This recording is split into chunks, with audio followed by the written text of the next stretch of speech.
She hadn't heard English spoken like that before, not with formality, not with command, but with a slow, rolling drawl that dragged like warm molasses over gravel. The young Japanese woman, once a field medic stationed in the Philippines, stood frozen beside a camp fence in Texas, the heat sticking her blouse to her back, her bucket of laundry balanced on her hip. A cowboy-hatted guard, boots dusty, leaned against the barracks post and gave a soft whistle. Then, almost too low to hear, "Ma'am, I hope I'm not out of line, but that's the prettiest damn frown I've ever seen." The other women stared, shocked. She dropped her eyes and bit her lip. It wasn't shame, it wasn't fear, it was the sheer absurdity of it.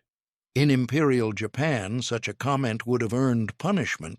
In war, such softness could be deadly. And yet, something inside her wavered. She didn't smile, not yet, but something had cracked. And once kindness gets in, it's hard to shut it out. She hadn't meant to react. The bite of her lip had come unbidden, a flicker of instinct before her mind could catch up. And now, as the sun dipped lower across the Texas horizon and the laundry bucket steamed at her hip, she felt that familiar whisper of shame curling in her gut. Shame not because she was humiliated, but because she had noticed the man's voice. Because it hadn't sounded cruel, it had sounded human. Months earlier, that kind of humanity would have been unthinkable. At 22, she had been forged into a silent blade, not to fight, but to endure. As a nurse assigned to a Japanese field hospital in Luzon, her days were filled with blood, silence, and obedience.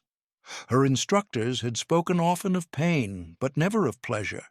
A smile, they taught, was a sign of weakness. A compliment was either a trap or an insult. And femininity?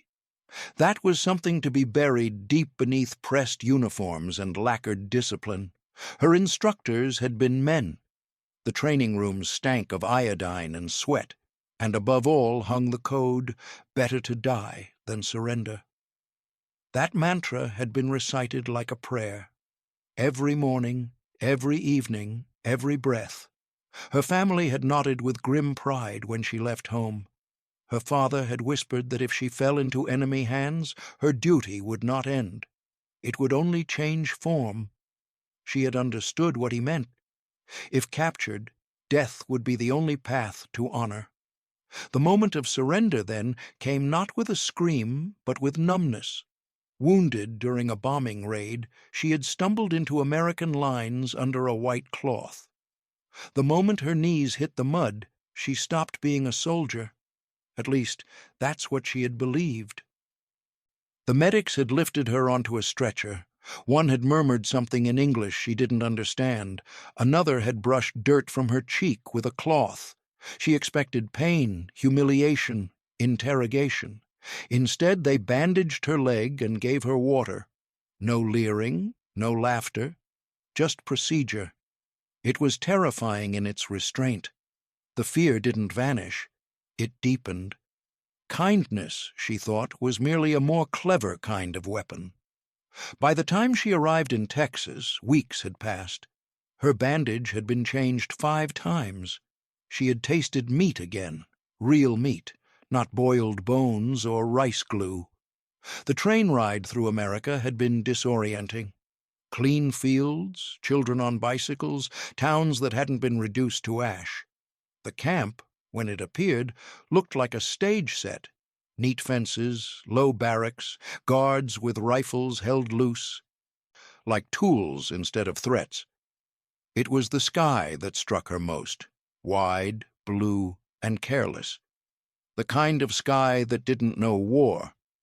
She stepped off the transport bus, clutching a canvas bag that wasn't hers, and felt smaller than she ever had before. The women were processed with brisk efficiency. They were given numbers, then soap, then instructions. The camp wasn't luxurious, but it smelled of starch and earth. The guards did not shout. They did not leer. They simply watched. She didn't understand the rules here. In Japan, rules were barked and beat into the skin. In America, they were spoken plainly and expected to be followed. That alone made her wary. Her first night in the barracks, she couldn't sleep. The mattress was thin, but softer than the concrete she'd grown used to. Her bunkmate, another nurse from Okinawa, whispered prayers into her pillow. Outside, she heard music, a harmonica, faint and uneven, drifting through the air like a ghost. She didn't know the song, but the sound didn't frighten her. It unnerved her in a different way, like a memory she had no right to feel. In the following days, routine settled in. Breakfast was served with mechanical precision. Eggs, coffee, bread so soft it felt wrong in the mouth. The guards remained detached but polite. She was assigned to laundry detail, her hands plunged into buckets while her thoughts spiraled. And always, that same guard, the one with the slow gait, the hat pulled low, the boots that clunked like old movie reels, lingered near the fence. Watching, perhaps, but not unkindly. The first time he spoke directly to her, she pretended not to hear. The second time he only tipped his hat. And the third? Well, that was the day he said it. The prettiest damn frown I've ever seen. A sentence with no teeth, no threat, just warmth wrapped in dust and vowels she'd never heard shaped that way. The other women gasped, her hand gripped the bucket harder, and without meaning to, her lip pressed between her teeth, not in fear, not in anger, but in disbelief. Because in a world where compliments were dangerous, this one had felt like something else entirely, and that, she realized too late, was even more dangerous. She didn't speak of it. That evening, as the sun bled out across the camp yard and the barracks filled with the low shuffle of bodies preparing for sleep, she folded the memory into herself like a corner of cloth, tucked away, hidden. But it stayed with her, humming just beneath the surface, that strange, inappropriate sentence floating like a leaf on the surface of still water. The next morning, the dissonance sharpened. She had grown used to waking under orders, her body trained to spring into motion with a barked command. But here, it was a bell, soft, distant, almost polite. She rose from her cot and followed the line of women to the mess hall, her stomach already knotting. She still didn't trust the food. She didn't trust the quiet. And when she stepped inside and smelled it, that smell, her knees weakened. Bacon, salty, rich, sharp on the tongue of memory. It curled through the air like incense. Her father had brought it home once, years ago, before the war swallowed everything. Black market, just a sliver. Her mother had cried when she cooked it, not from joy, but from guilt. That was the only time. Until now. Now, here it was again, wafting toward her across steel trays and folding tables. She shuffled forward, staring blankly, as a woman behind the counter, blonde, expressionless, spooned scrambled eggs and a greasy slice onto her plate. She took it with both hands, bowed slightly without thinking, then sat. She meant to only look at it, but the first bite hit like an ambush. It was hot, too salty, too rich. It overwhelmed her mouth and filled her throat with something she hadn't felt in months. Fullness. Her teeth sank through the fat, and her hands trembled. She didn't weep, not quite, but she looked down at her plate as if it were a weapon, something that could undo her from the inside. Because it was. The warmth wasn't kindness. It was a mirror. And in that mirror, she saw herself not as a prisoner, but as a human being fed. And that, somehow, was harder to bear. The days began to stretch into a rhythm that felt more like waiting than suffering. Wake, eat, work, rest, repeat. Her assignment remained in the laundry tent, wringing American uniforms from tubs of bleach and water. Her fingers went red from the soap, but they didn't bleed. The work was steady, the air dry. And always there was silence, not the oppressive silence of dread, but the peculiar stillness of nothing happening. No beatings, no barking, no punishments except boredom. At night she would lie awake, staring at the ceiling, tracing the beams with her eyes. Her cot creaked whenever she shifted. The wind outside carried dust and the occasional whistle from a guard, sometimes music, an old radio, distant jazz, strange and brassy, sometimes laughter, not loud, not mocking, just quiet conversation between men who seemed unbothered by her presence, by any of them. It unnerved her more than cruelty. And there was him, the cowboy. He moved differently than the others. His walk was slow, almost careless. His voice, when he used it, rolled like low thunder, slow and stretched. He didn't smile often, but when he did, it was small and crooked, like a secret. She saw him sometimes leaning against the fence post, a blade of grass between his teeth, watching the clouds. Once she passed close enough to smell leather and tobacco on him. He didn't look at her, just tipped his hat, a gesture so casual and bizarre it made her cheeks burn. She told herself she hated him, that he was arrogant, insolent, too familiar. But she didn't really believe it, because the truth was harder. She noticed him. She noticed the way he paused when she walked by, the way he never stared but always seemed to know where she was. Once she caught him laughing softly with another guard, and the sound, low, restrained, real, echoed in her chest for hours.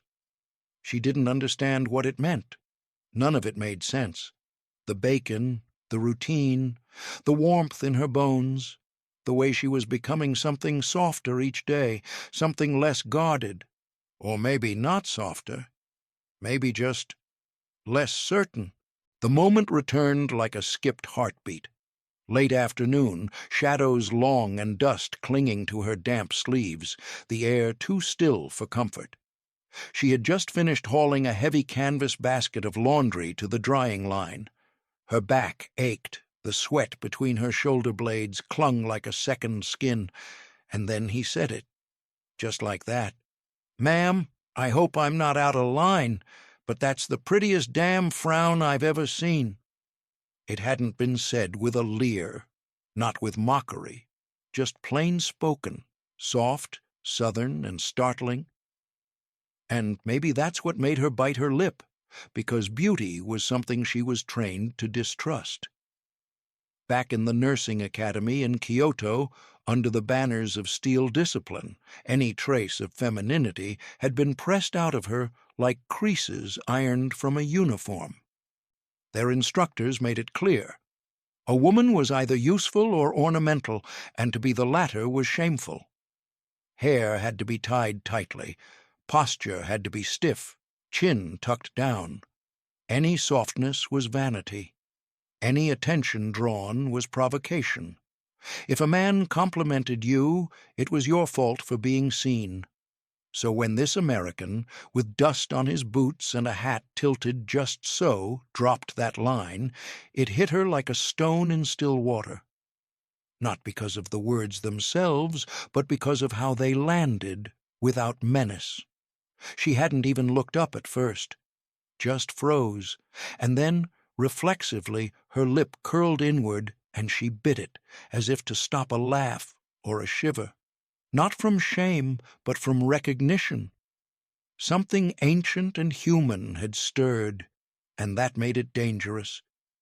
The women beside her had gone quiet, the kind of silence that carries heat. One of them nudged her gently, a wide-eyed question in the movement. But she didn't answer. She just kept walking.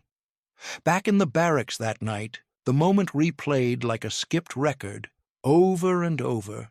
The twang in his voice, the way he'd lingered at the corner of the fence without looking directly at her, the half-smile he gave afterward, not bold, not smug, almost shy. It wasn't a game, it wasn't a taunt, it was something else, and that made it worse. Or better. She couldn't decide. She remembered a day from her training, years ago. A girl named Keiko had been dismissed from the program after being caught wearing rouge. Just a faint trace on her lips, almost invisible. But it was enough. They called her a disgrace, a traitor to the uniform. Beauty had been weaponized, something that only the enemy used. And now here she was, cheeks flushed from the heat and maybe something more, remembering a stranger's voice like it mattered. It shouldn't have mattered, but it did. And that was the war no one prepared her for. She found herself watching him after that. Not often, not openly, just small glances. He didn't say anything else to her. He'd tip his hat to others, chat with another guard, flick a pebble across the dust. But once she saw him laugh at something, a real belly-deep laugh. And she realized how rarely she'd heard laughter that wasn't cruel. It made something ache inside her. Her mind raced in circles. What did he mean by it? Did he say that to all the women? Was it a trap? Was it harmless? None of the answers made it stop mattering, because whether it was calculated or innocent, the truth was simple. He had noticed her, not as a prisoner, not as an enemy, just her, and that somehow was more dangerous than a bullet. If you're watching this far, we'd love to know where you're tuning in from. Drop a comment below and tell us what part of the world you're in, and if this story has pulled you in so far, help us keep telling these untold human stories by clicking the subscribe button right below this video. You'll see it just beneath the player. While you're there, hit the notification bell so you don't miss any upcoming episodes. With your support, we can keep these forgotten voices alive. She didn't tell anyone about the compliment. Didn't write it in her letter, didn't even whisper it in the dark, but she carried it, tucked deep where her uniform couldn't hide it. Because in a world where survival depended on silence, being seen, just once, was a kind of rebellion. The next time she saw him, it was in the shade behind the mess hall. The heat had broken for once, and a breeze tugged gently at the clothesline she was working beneath. He leaned against a wooden post, arms crossed, that ever-present hat low over his brow. She felt his presence before she turned, and when she finally did, he didn't offer a compliment or even a greeting. Just a soft chuckle and 5 words. "You bloom even in heat." She didn't understand it at first. He must have seen the confusion on her face, because he tipped his hat and added, almost like a shrug, "Magnolia. That's what you remind me of. Tough flower. Stays soft no matter what." Then he walked away. She stood still for a long time, her breath shallow, the wet laundry growing heavy in her arms. Magnolia. The word felt too delicate for her, too round, too beautiful. She wasn't sure if it was meant as a kindness or a tease, but it stuck. That evening, the name whispered through the barracks like smoke under a door. "Magnolia," one of the women murmured with wide eyes. "He called you that?" She didn't answer. She didn't need to. The others giggled and nudged each other, a strange mix of amusement and envy flickering in their faces. They were prisoners, captives, numbers, and yet this American had called one of them something else entirely. She had never had a nickname before, not a real one. In the military, she had been a number. In training, she was Nurse 26. At home, she was daughter or sister, titles that carried duty, not affection. Even her given name was spoken stiffly, tucked behind layers of formality. But Magnolia, That was different. That name held something warmer, something hers. She tried not to let it mean anything, tried to treat it like a joke, something foreign and absurd. But in the dark, when the others had quieted, she mouthed it silently to herself. Magnolia. It tasted like steam and flower petals and red earth. She didn't know if she liked it, but she didn't hate it either, and that alone frightened her, because names carry weight, and in war names could be stolen, erased, or twisted. She'd seen it happen. Men renamed themselves in shame. Women were stripped of theirs by commanders who couldn't be bothered to remember. But now a man who had no reason to care had given her a name that didn't belong to her past or her prison. It didn't belong to Japan or America. It belonged to the space between, soft, strange, blooming in dust. The next morning, someone scrawled Magnolia on the side of a laundry bin in chalk. She scrubbed it off, face burning, but by afternoon it was back again. Another hand, another whisper. She couldn't stop it from spreading, and secretly she didn't want to. Each time she heard it, Magnolia, her shoulders lifted just slightly. It was like a second skin forming, one not made of guilt or silence, but of something more tender. She still kept her distance from the cowboy. She never responded when he passed, but she watched the corner of her eye, and she knew when he was near. He never said the name again. Not out loud. He didn't have to. She carried it with her, quietly, like a pressed flower inside a book, one the guards would never find, one she didn't dare give away. And yet it grew all the same. The sun didn't rise in Texas so much as it arrived, loud and wide and blistering. By mid-morning the earth shimmered. It baked the air and made everything feel slow. And yet, under that heat, she worked. The prisoners were assigned to various duties: laundry, kitchen help, fence repair. She had been sent to the garden, a rectangle of stubborn soil at the back edge of the camp, where the guards had planted carrots, squash, and beans with military precision. At first she hated it, the dirt, the sweat, the bending and rising and bending again. But slowly something shifted. Her hands, trained for dressing wounds, found a different rhythm in coaxing roots from dry ground. It was quiet work. She liked that. And the garden didn't ask questions. The act of growing things in enemy soil felt like an insult to everything she had once believed. But the insult didn't sting. It soothed. Each green sprout felt like something whispered, not shouted. Like healing that didn't come from orders, but from presence. He was always there, the cowboy, sometimes walking the perimeter, sometimes leaning against the water pump. Once she saw him helping repair a gate, hammering with casual ease. He never spoke to her again, not directly, but he was near, often enough for her to notice the pattern. One day, while she pulled weeds beside a row of tired-looking tomatoes, she heard a tune drifting through the air, low, broken, like wind through reeds. She turned her head, and there he was, leaning just beyond the fence line, eyes down, playing a small silver harmonica. It wasn't a song she recognized, and it wasn't very good, but it was gentle.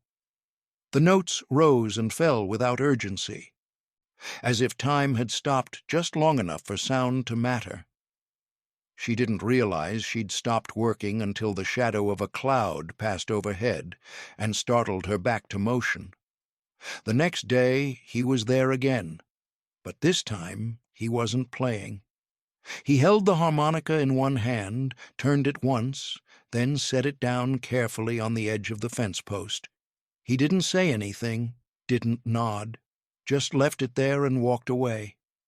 She stared at it for what felt like hours. She didn't take it, but she didn't walk away either. Eventually, someone called her back to the barracks. The harmonica stayed. The next morning it was gone. She never asked what happened to it. In her old life, gifts from men, especially enemies, carried consequences. They weren't tokens, they were chains, but this hadn't felt like a chain. It had felt like silence offered in the shape of sound, something unspoken, something hers to accept or decline without penalty. That night, she lay awake, not from fear, but from restlessness. She thought of the garden, of the way her fingers had brushed the leaves of new bean shoots, of the sweat on her brow, of the dirt beneath her nails. She thought of the music, and she thought of him, not in a romantic way, not in a foolish way, but in a way that confused her because it wasn't cruel. He hadn't touched her, he hadn't pushed, he hadn't even asked her name again, and yet somehow he'd seen her. It was easier when enemies stayed monsters, simpler, safer. But now, in this strange, sun-bleached prison of tomatoes and barbed wire and harmonicas, she couldn't stop wondering, if he wasn't a monster, then who was she supposed to be? Because every time she touched the earth, every time she felt her body bend and rise, it wasn't Japan she thought of. It wasn't even war. It was the sound of a tune carried by wind and the soft weight of a name still blooming behind her ribs. Magnolia. When the announcement came that prisoners could write home, most of the women froze. They were handed paper, pencils, and instructions in stiffly translated Japanese. Their letters, they were told, would be censored, but they would be sent. That was the promise. For a moment, no one moved. Then, slowly, one by one, they began to sit. She stared at the blank page for nearly half an hour. What could she write? What should she write? Her mother had last seen her boarding a military transport bound for the Philippines. Her father, stoic and silent, had only nodded. Her younger brother had saluted her like a joke. They had expected service, sacrifice. If she was captured, they expected silence or death. What did it mean now to write a letter home? From a place like this? Finally, she wrote the first line. Today, someone called me something beautiful. And then she stopped again. The weight of those words was unbearable. She imagined the censors reading them, red pens hovering. She imagined the military officers in Tokyo, their teeth clenched as they read a captured woman describing beauty. And worst of all, she imagined her mother's eyes scanning the words, wondering if her daughter had forgotten the code of shame and silence they'd raised her to carry. But she didn't cross it out, because it was true. The rest of the letter was less dangerous. She wrote of her duties in the garden, of how the beans were finally sprouting. She wrote of the heat, of the food, of how she slept in a real bed. She did not mention the harmonica. She did not mention the nickname. She did not describe the exact angle of a man's smile or the absurd feeling of being given soap and towels by the enemy. She simply wrote, "They treat us like people." It was a sentence that felt small but cost her everything. That night, some of the other women passed their letters around. They compared them, whispered edits, asked questions like, "Do you think this sounds too grateful?" Or, "What if this makes them think we're traitors?" One woman crumpled hers completely and tossed it under her cot. "They won't believe me," she muttered. "They'll think I've gone soft." But she folded hers carefully and placed it where the guards had instructed. It might never reach Japan. She knew that. The letters were likely intercepted, read, catalogued, then buried in a drawer somewhere in Tokyo. Still, writing it down was an act of rebellion, not against her captors, but against the version of herself that had once believed emotion was weakness. In her old world, confessions were punishable. Here they were survivable. And so she began writing more, not for anyone else, not for Tokyo, not even for her family.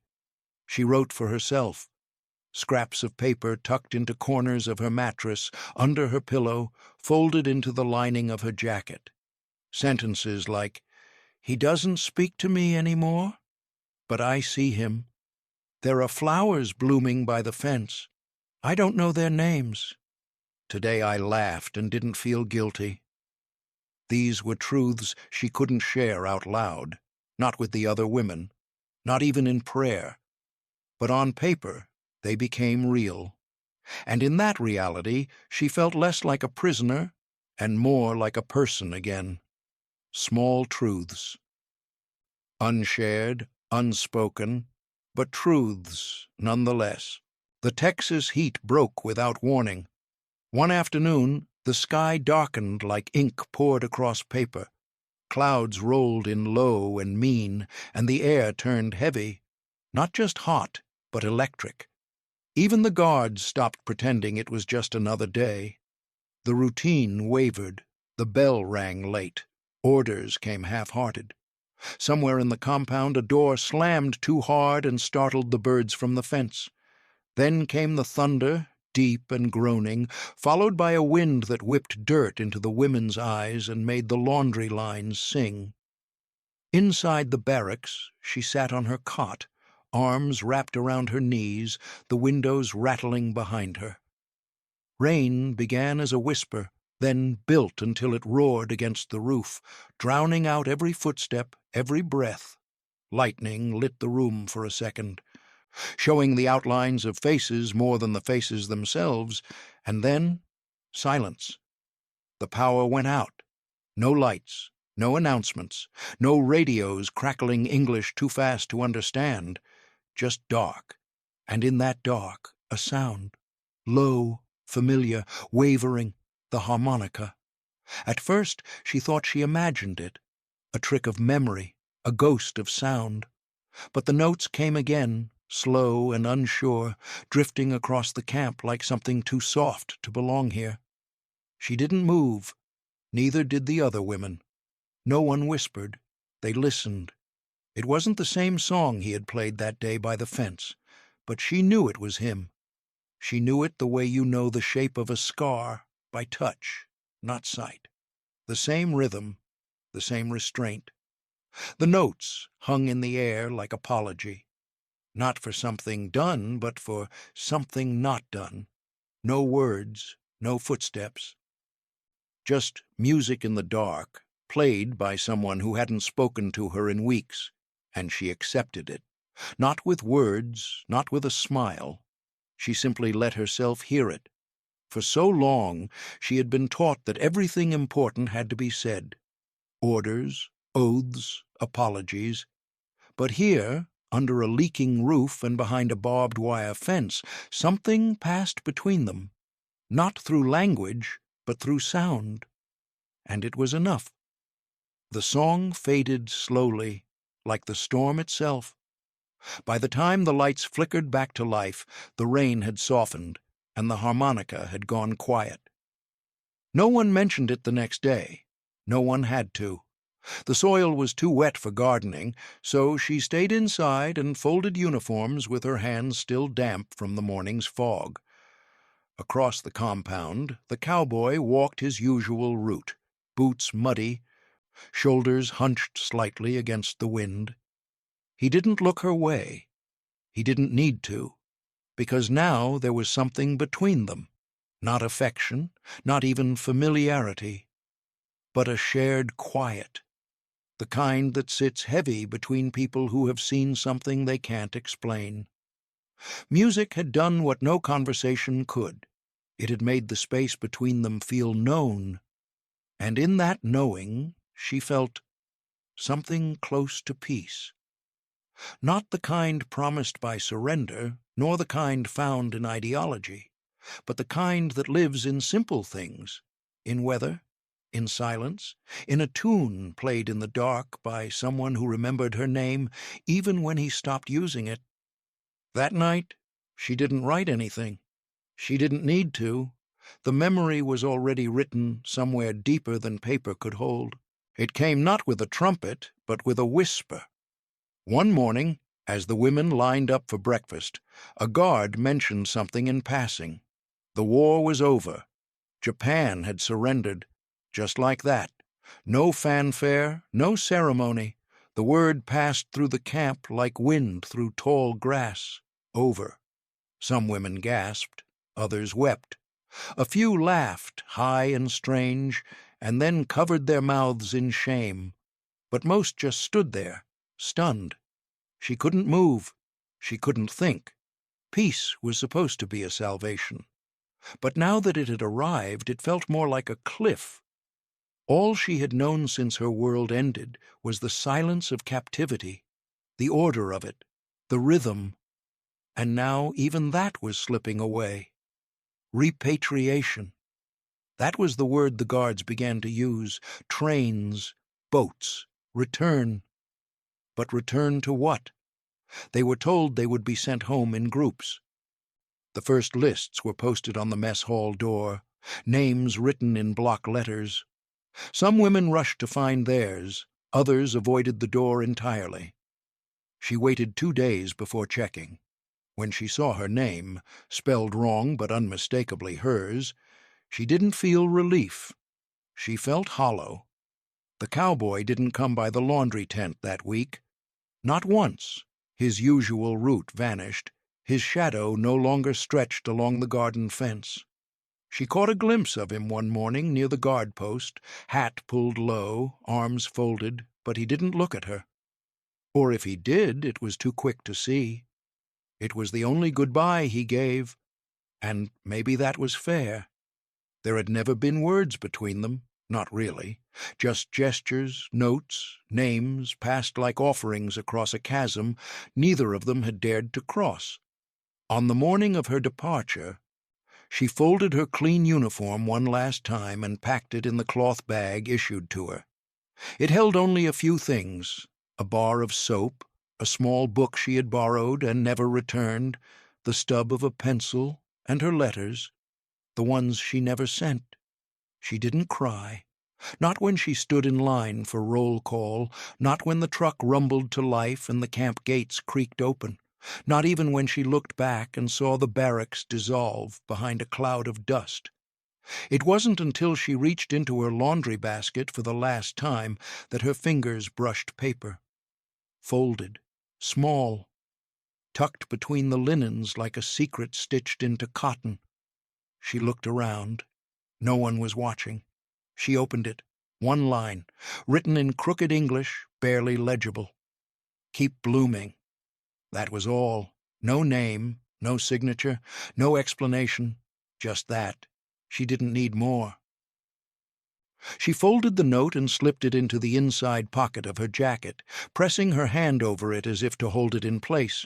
It wasn't love. She knew that. It wasn't romance or fantasy. It was something deeper, stranger. It was recognition, a reminder that even here, in this place of barbed wire and dust, of uniforms and silence, she had been seen.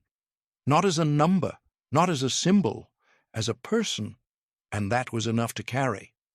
As the truck rumbled forward, she didn't wave, didn't look back.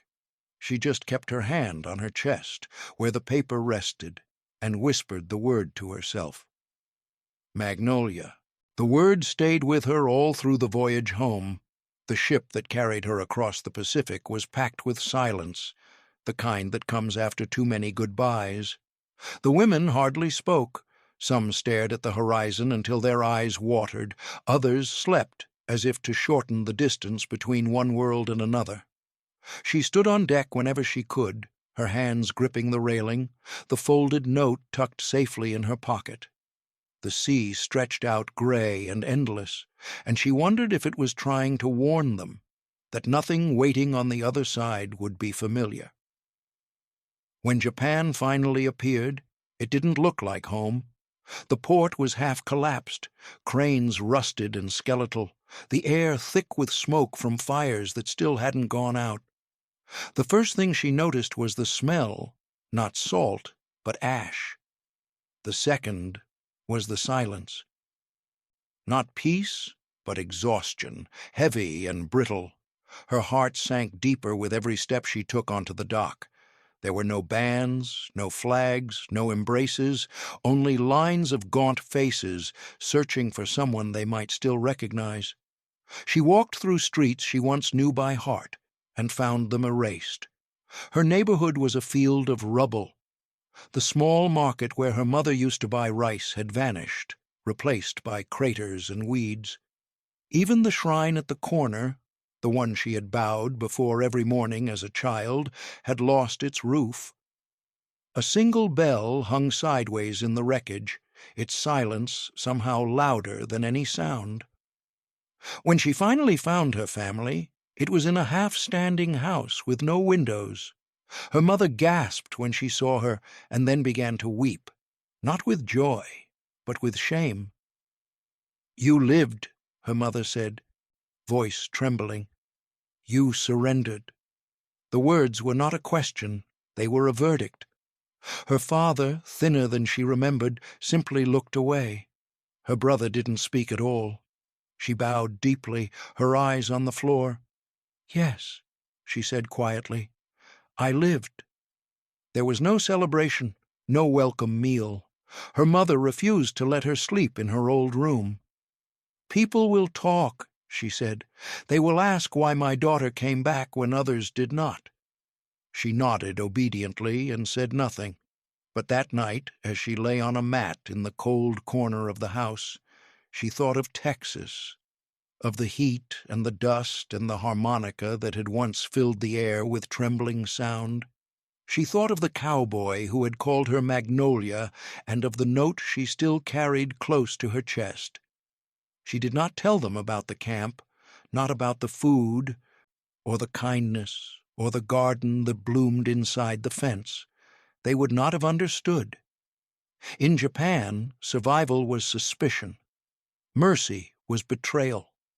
So she swallowed her memories like forbidden fruit, sweet and heavy, until they became part of her. Days turned into weeks. Neighbors came to whisper, and the shame deepened. Women avoided her eyes at the well. Children stared. Once, someone spat the word "Haikokumen," traitor, under their breath as she passed. She didn't flinch. She had learned long ago how to keep her head low, her mouth closed, her heart still. And yet, in the privacy of her thoughts, she resisted in the only way she could, by remembering. Each night, before sleep, she let her mind drift back to that moment in the Texas sun, the smell of soap, the crack of dry earth beneath her boots, the sound of his voice saying something she never expected to hear. Her lips still remembered the pressure of that bite, not from anger, but from awe, from the shock of realizing that even in captivity, something inside her had bloomed. The world around her was ash, gray and quiet, but somewhere deep beneath it, in the soil of her memory, a single flower still lived. Years passed, though she never quite felt them. They settled quietly on her shoulders, not as weight, but as weather. She moved to the countryside, far from the city's suspicion, and built a quieter life among rice fields and humming trees. Her children grew strong and curious, chasing dragonflies through the tall grass, their laughter rising like wind chimes on summer days. They never asked much about the war, and she never told them, not directly. In the mornings, she tended her garden. Bent over soil that smelled of memory, she coaxed life from the earth with hands that once knew how to bind wounds. Carrots, daikon, sweet peas. A single magnolia tree stood near the fence, its petals white and wide and out of place. A gift from a traveling cousin who had no idea what it meant to her. She never explained. Some things were better left unnamed, blooming only for the one who understood. Inside her modest home there was a drawer she never let the children open. It held no treasure, only a harmonica, tarnished now, but still whole. It had taken her years to find one like it, not identical, but close. The first time she played it, badly and alone, she had cried. Not for the man who had given her silence and song, but for the part of herself that had once bitten her lip in awe and confusion, and lived. Beneath her bed she kept a single folded letter, yellowed, creased at the edges. It was the first one she had written at the camp, the one she never mailed. She read it once every year on the day she arrived home, not as a punishment, but as a ritual. The words still made her heart ache. Today, someone called me something beautiful. She had never called herself that, not out loud, but she believed it, just once, just then, and maybe that was enough. Her children grew into adults with their own lives and questions. They called her strong, gentle, graceful. The words made her smile, though not because she believed them. She had lived too many versions of herself to wear any one of them fully. But she smiled anyway, because the gesture, the softness of it, was something she had once been forbidden. One afternoon, as she sat sipping tea beneath the magnolia tree, a neighbor remarked, "You carry yourself with such grace." She didn't flinch, didn't bite her lip. She simply smiled, not wide, not loud, but enough, because somewhere, in a sunlit field across an ocean, a man with dust on his boots and a harmonica in his hand had once seen her, not as a number or a prisoner or a ghost of war, but as something soft that had survived. She never saw him again, never searched, never wrote. But he had left her something she carried long after the wounds healed, a name she hadn't chosen but had grown into. Magnolia, a bloom in the heat, a memory rooted deeper than shame. And in the quiet rhythm of a life rebuilt from ash, it still lingered, not loudly, not brightly, but there, always there,